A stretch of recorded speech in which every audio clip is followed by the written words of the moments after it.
Hello viewers आपण समस्त को विद्या पाठशाला यूट्यूब चैनल अनेक अनेक स्वागत और शुभेच्छा। आपण मैंने देखिपे जो आज जो डेट रही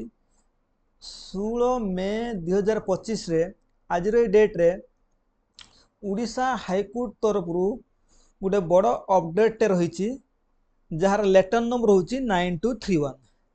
आम समस्त जाचे जो उड़ीसा हाईकोर्ट रो जो एएस जो प्रिलिमिनारी एग्जाम होता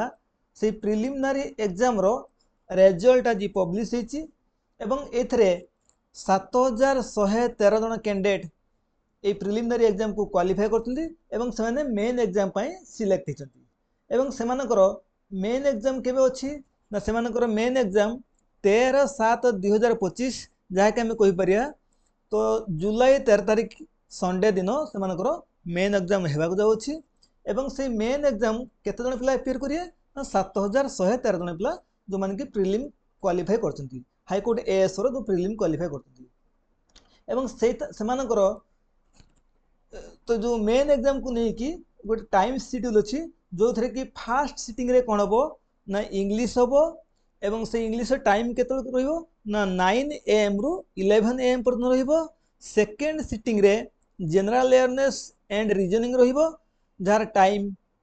12 रु 1 पर्यंत रहिबो एवं थर्ड सिटिंग रे मैथमेटिक्स हम एवं जार टाइम 2:30 PM रु 4:30 PM रहिबो। ये सब के तारिख दिन हम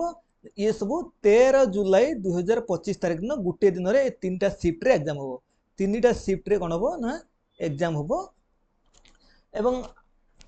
जो पिला माने आपको क्वालिफाई कर प्रिलिमिनरी एग्जाम को से माने तांकर जो मेन एग्जाम पाई जो ई एडमिट कार्ड डाउनलोड करें केबे ठारू ना 25/6/2025 रु 13/7/2025 भितर से एडमिट कार्ड डाउनलोड करें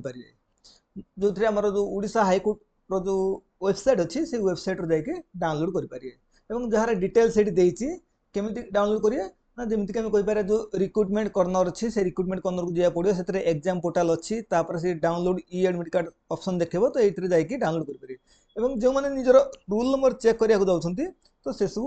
ये तले पेज सब से रूल नंबर शो कर चेक करें से अनुजाई निजक प्रिपेयर करें। तो ये था आज update. So thank you for watching this video.